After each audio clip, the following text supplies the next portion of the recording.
Salam sejahtera untuk kita semua. Pada kesempatan ini, kami dari kelompok 3 akan mempresentasikan tentang peran akreditasi dalam manajemen KIA. Untuk pemateri yang pertama, saya persilakan. Yang pertama, kita masuk kepada pengertian akreditasi. Menurut Kamus Besar Bahasa Indonesia, akreditasi adalah pengakuan terhadap lembaga pendidikan yang diberikan oleh badan yang berwenang setelah dinilai bahwa lembaga itu telah memenuhi syarat kebakuan atau kriteria tertentu. Berikutnya, pengertian akreditasi puskesmas. Akreditasi puskesmas adalah pengakuan terhadap puskesmas yang diberikan oleh lembaga independen penyelenggara akreditasi yang telah ditetapkan oleh Menteri Kesehatan setelah dinilai bahwa puskesmas tersebut telah memenuhi standar pelayanan kesehatan puskesmas yang telah ditetapkan oleh Menteri Kesehatan untuk meningkatkan mutu pelayanan puskesmas secara berkesinambungan. Berikutnya, penetapan status akreditasi puskesmas. Penetapan status akreditasi puskesmas dibagi menjadi 5, yaitu yang pertama, tidak terakreditasi. Tidak terakreditasi jika pencapaian nilai bab 1, bab 2 kurang dari 75%, bab 4, bab 5, dan bab 7 kurang dari 60%, dan bab 3, bab 5, bab 8, dan bab 9 kurang dari 20%.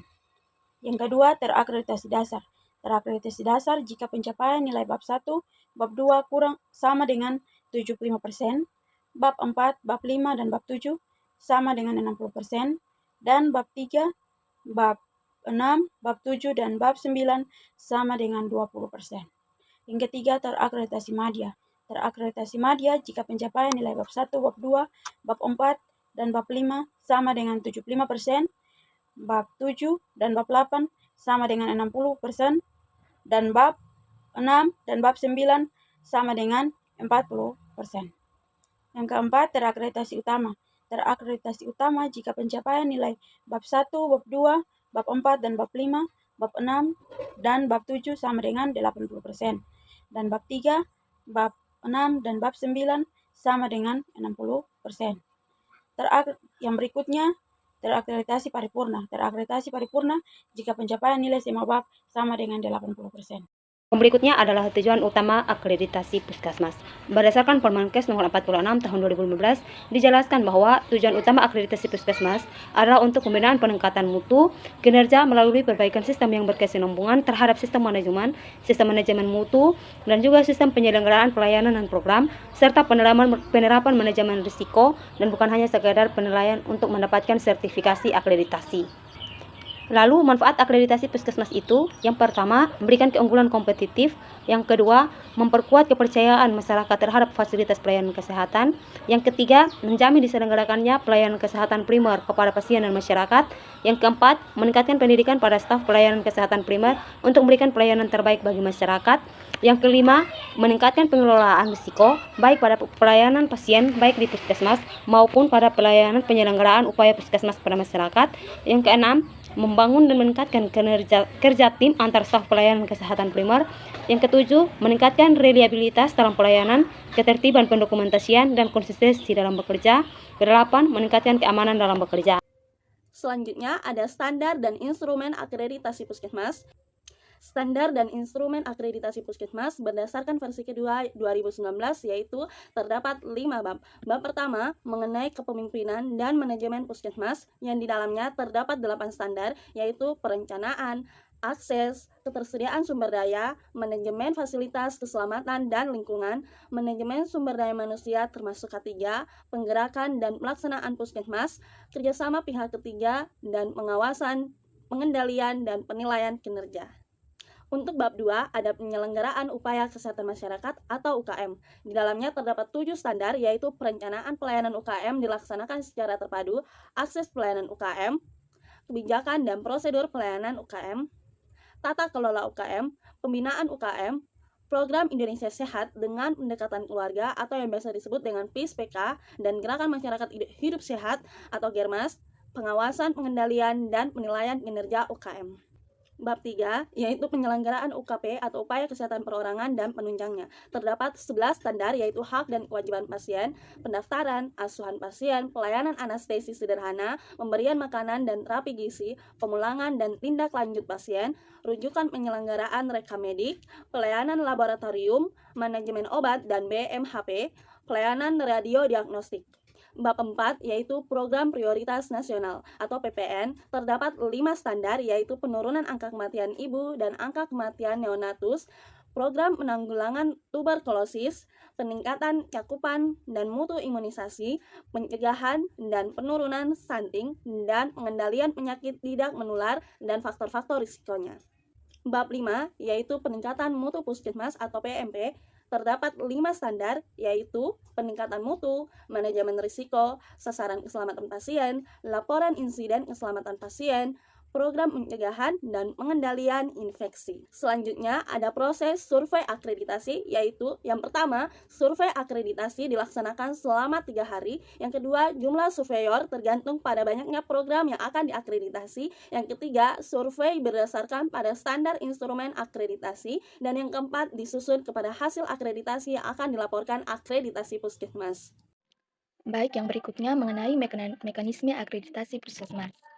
Untuk mekanismenya, yang pertama, pengajuan permohonan akreditasi, yang kedua, cek kesiapan puskesmas, yang ketiga, mengirimkan surat permohonan akreditasi kepada Dinas Kesehatan Provinsi, yang keempat, meneruskan permintaan kepada Komisi Akreditasi, yang kelima, menugaskan koordinator untuk membentuk tim surveyor, yang keenam, survei akreditasi, yang ketujuh, pengiriman hasil survei kepada koordinator surveyor, yang kedelapan, meneruskan rekomendasi hasil survei kepada Komisi Akreditasi. Yang kesembilan, penerbitan sertifikasi oleh Komisi Akreditasi yang kemudian dikirimkan ke Dinas Kesehatan Provinsi. Kemudian yang ke-10, meneruskan sertifikasi kepada Dinas Kesehatan Kabupaten atau Kota. Kemudian yang terakhir, menyerahkan sertifikasi akreditasi kepada puskesmas atau klinik.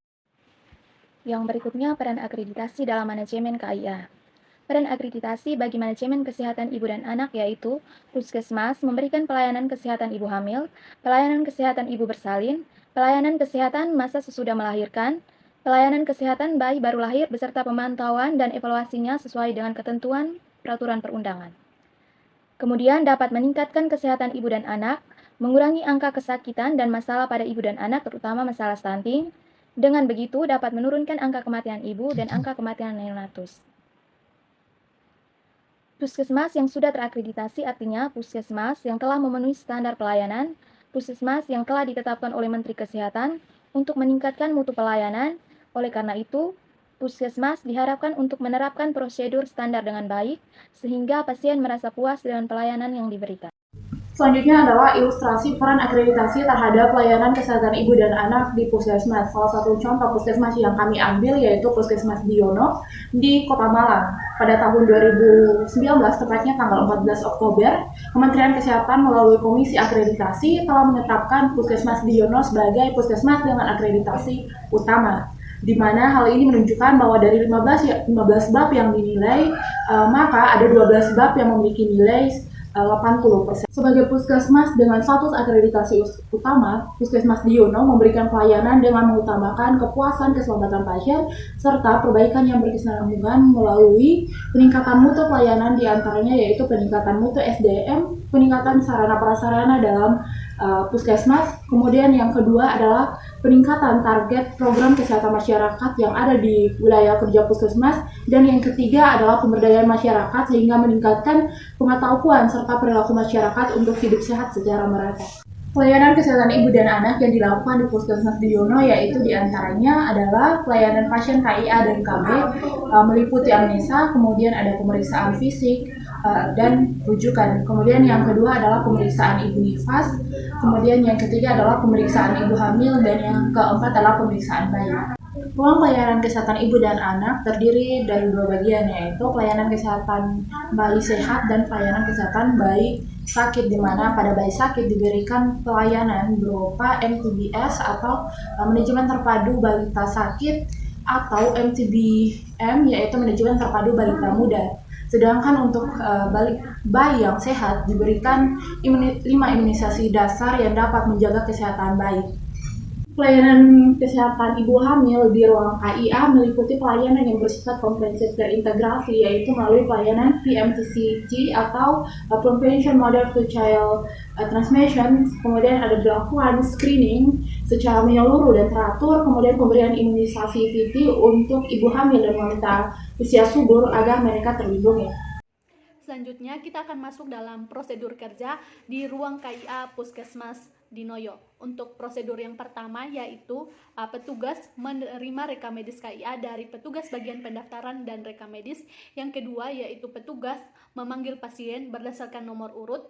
Yang ketiga yaitu petugas mencocokkan identitas pasien dengan identitas dalam rekam medis. Yang keempat, bila tidak sesuai akan dilakukan konfirmasi ulang ke bagian pendaftaran dan rekam medis sampai terjadi kesesuaian. Yang kelima yaitu bila identitas sesuai dengan rekam medis akan dilanjutkan dengan yang pertama yaitu anamnesa, yang kedua menimbang berat badan ibu dan anak, yang ketiga yaitu pemeriksaan fisik ibu dan anak, yang keempat yaitu menegakkan diagnosis, yang kelima tindakan medis untuk ibu dan anak, imunisasi dalam hal ini bila diperlukan, dan yang keenam yaitu seluruh hasil dari kegiatan tersebut akan dicatat dalam rekam medis.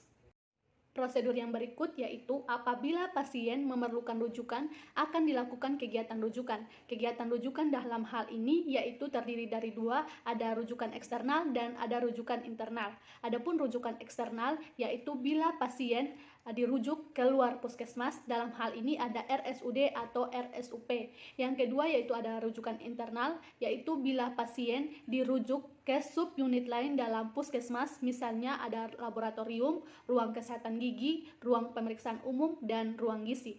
Prosedur yang berikut yaitu apabila pasien memerlukan obat akan diberikan resep obat. Selanjutnya, setelah diberikan resep obat, pasien akan membayar biaya tindakan di kasir, dan prosedur yang terakhir yaitu petugas mencatat hasil kegiatan pelayanan pada buku rekam medis dan catatan KIA. Demikian presentasi dari kelompok kami, untuk perhatiannya diucapkan terima kasih.